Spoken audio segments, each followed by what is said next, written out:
eu começaria por falar um pouco do que foi o trabalho desenvolvido pelo Ministério Público, especialmente o Ministério Público Federal, que eu integrava, junto à Assembleia Nacional Constituinte. Na primeira metade da Constituinte, eu integrava a diretoria da Associação Nacional dos Procuradores da República e na segunda metade era o presidente da associação. A associação foi a responsável, eu diria, pela quase integralidade do trabalho que foi desenvolvido pelo Ministério Público junto à Constituinte. E como começou esse trabalho? Começou já na época da Comissão Afonso Arinos, da chamada Comissão dos Notáveis, porque Sepúlveda pertence, então Procurador-Geral da República, integrava a Comissão Afonso Arinos. E, desde o primeiro momento, ele se transformou, digamos, numa espécie de porta-voz das posições dos procuradores da República na Comissão dos Notáveis. Embora até pessoalmente tivesse alguma divergência num ou noutro ponto com as posições.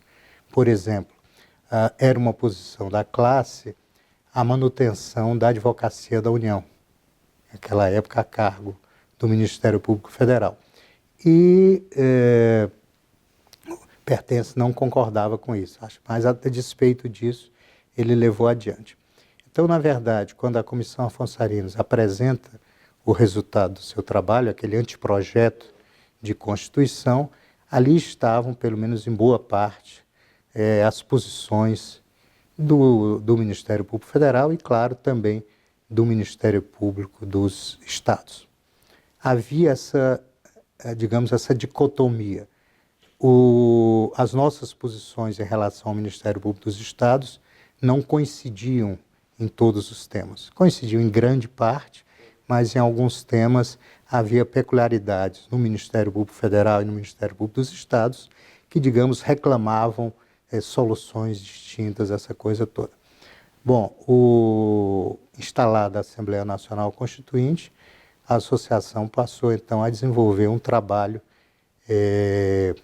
diário e, naquela época, inclusive fins de semana, feriados e tudo mais, sempre que a Constituinte estava reunida, desde o trabalho das subcomissões, né, até chegar ao final com a Comissão de Sistematização e o plenário.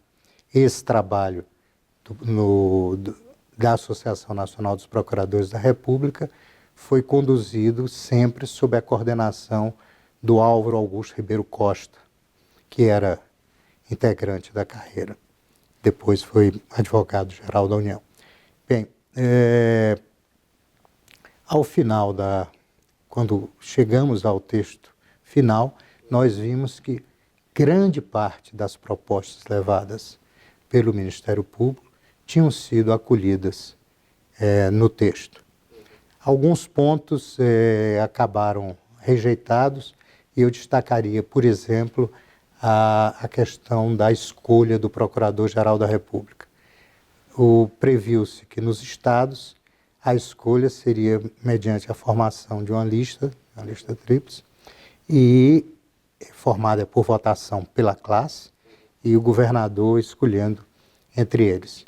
No caso do Procurador-Geral da República, isso sempre foi rejeitado em todos os momentos da Constituinte. Sempre insistiu-se que, dizia-se sempre, o Planalto não aceita essa posição. E então ficou a escolha livre pelo presidente da República, dentre os integrantes da carreira, submetida à aprovação do Senado. Tentamos ainda, pelo menos, limitar as reconduções, porque no Ministério Público dos Estados nós temos permitida uma recondução. E em relação ao Procurador-Geral da República, permitida a recondução. Mas nem a troca do artigo do A pelo 1 foi possível, é apenas um exemplo de posições que não foram acolhidas. Como também não foi acolhida a questão da manutenção da Advocacia da União com a criação do órgão próprio, a Advocacia Geral da União. Mas, no geral, quer dizer, as nossas propostas do Ministério Público Estadual, do Ministério Público da União, foram amplamente acolhidas e sempre se repete, pelo menos os integrantes do Ministério Público, que nenhuma instituição teve um crescimento, uma ampliação em todos os aspectos como teve o Ministério Público. E eu suspeito para falar disso, mas acho que isso tem muito a ver com o trabalho que foi desenvolvido pelos membros do Ministério Público, seja da União, seja dos Estados. Porque, na verdade, se havia preocupações corporativas, e havia, mas elas eram de longe superadas por preocupações institucionais. Quer dizer, trabalhou-se essencialmente para ampliar as atribuições do Ministério Público e para, digamos, criar ferramentas para que essas atribuições pudessem ser exercidas. E disso, eu sempre falo, a Constituinte foi um momento extraordinário para o país em geral e para o Ministério Público em particular. Quer dizer, a instituição que sai da Constituinte é uma instituição inteiramente nova e uma instituição amplamente fortalecida. Há muitos aspectos positivos, quer dizer, que se pode, a respeito dos quais se pode falar em relação ao Ministério Público depois da Constituição de 1988. O primeiro que eu destacaria foi a capacidade que teve a instituição de dar concretude aos dispositivos constitucionais. Porque, na verdade, a Constituição, como disse, ela consagrou um avanço institucional imenso. E esse avanço, por ser um avanço imenso e por ser um avanço ousado, seria perfeitamente possível que grande parte dele ficasse, digamos, como letra morta, que ficasse, na verdade, um avanço previsto no texto da Constituição e confinado à letra dos dispositivos constitucionais sem que aquilo ganhasse vida. E eu acho que o Ministério Público conseguiu, sim, dar vida a grande parte, não a tudo, mas a grande parte dos dispositivos, das normas constitucionais que renovaram e que revigoraram a instituição. E fez isso, digamos, exercitando essas novas atribuições.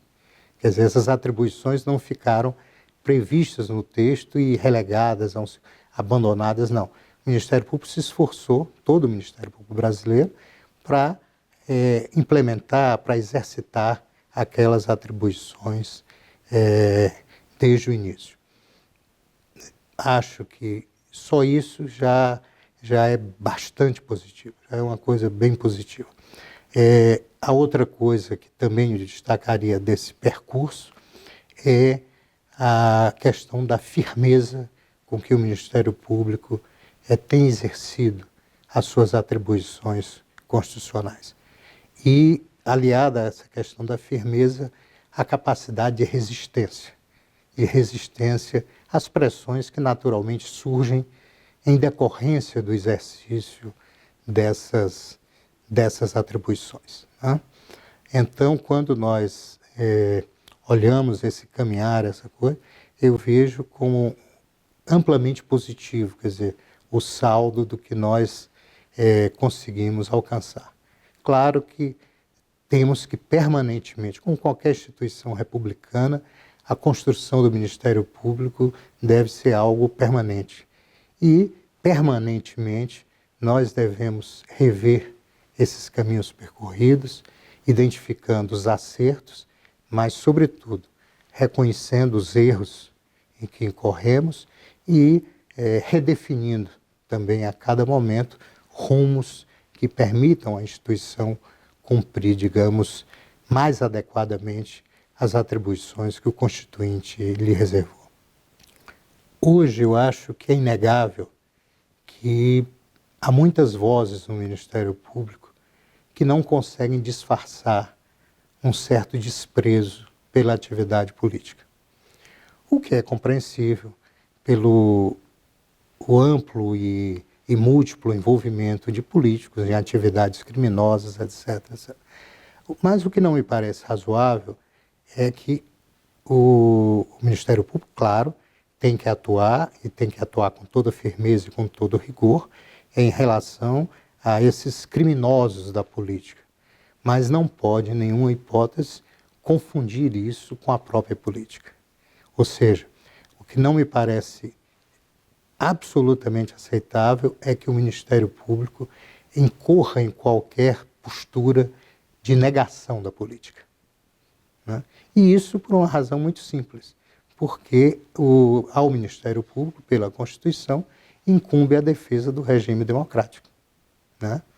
E, portanto, quer dizer, se negar a política, entender como dispensável a atividade política ou entender como algo a ser evitado a atividade política, leva, em última análise, a um caminho sem volta, a meu ver, para a negação da própria democracia, né?